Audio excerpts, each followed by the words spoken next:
right? So a classic example of relative deprivation theory is which countries have the highest suicide rates?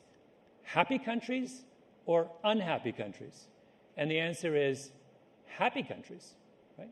If you're morbidly depressed in a country where everyone else is really unhappy, you don't feel that unhappy, right?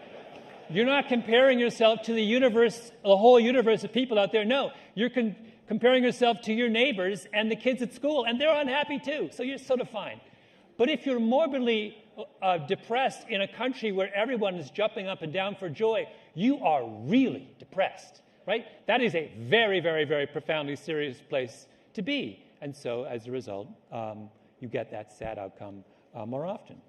So what's happening at Harvard, then, is the kid in the bottom third of his class at Harvard does not say, rationally, I am in the 99.99th percentile of all students in the world when it comes to native math ability, even though that's true. What that kid says is, that kid over there, Johnny over there, is getting all the answers right, and I'm not. I feel like I'm really stupid, and I can't handle math, so I'm going to drop out, get a fine arts degree, move to Brooklyn, work, make $15,000 a year, and break my parents' heart, right? So what is the implication of this? The implication of this is that if you want to get a science and math degree, don't go to Harvard, right? In fact, we can run the numbers on this. Mitchell Chang at UCLA recently did the numbers, and he says, as a rule of thumb, your odds of graduating, persisting, successfully getting a science and math degree fall by 2 percentage points for every 10-point increase in the average SAT score of your peers. So if you're a kid and you have a choice between and University of Maryland is your safety. University of Maryland has 150, on average, SAT scores are 150 points lower at Maryland. That means your chance of graduating with a STEM degree from Maryland is 30% higher than it would be at Harvard, right? Now, so if you choose to go to Harvard and not Maryland, you are taking an enormous gamble. You're essentially saying, this STEM degree, by the way, the most valuable commodity any college graduate can have in today's economy, I am going to take a 30% gamble in my chances of getting that degree just so I can put Harvard on my resume. Is that worth it? I don't think so, right? But how many kids, given a choice between Harvard and Maryland, choose Maryland? Not that many. Why? EICD. Now, why does EICD persist if it's so plainly irrational? Well, I think it's because as human beings, we dramatically underestimate the cost of being at the bottom of a hierarchy. Right? And let me give you another really remarkable example of this. This is from a paper that just came out from a guy named two economists, John Conley and Ali Under. They looked at graduates of PhD programs, economics PhD programs at American universities.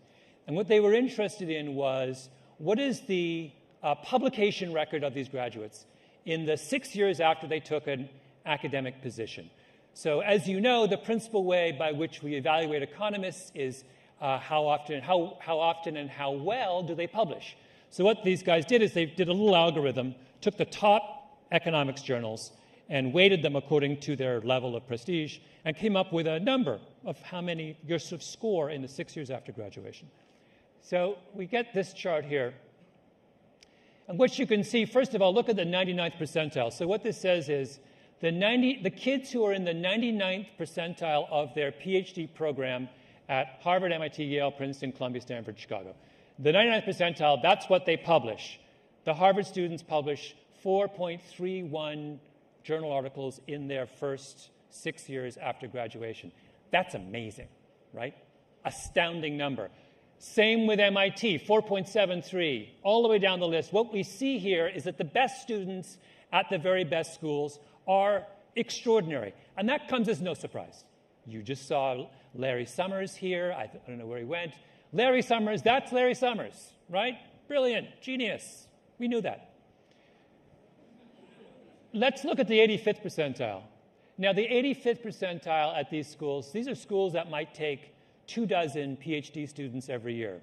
So if you're in the 85th percentile in the MIT economics program, you're the 5th or 6th best student in your class. That's really smart, okay?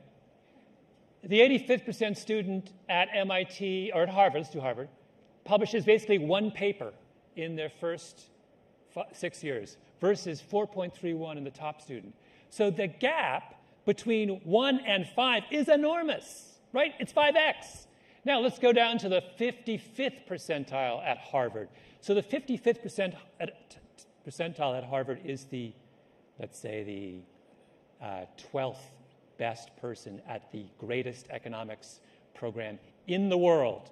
They could arguably say they are one of the 20 top PhD economics students in the world, right? Look at their publication rate, 0.07. Basically, they're not publishing at all. By any standard by which we judge academic economists, these people are complete failures, right?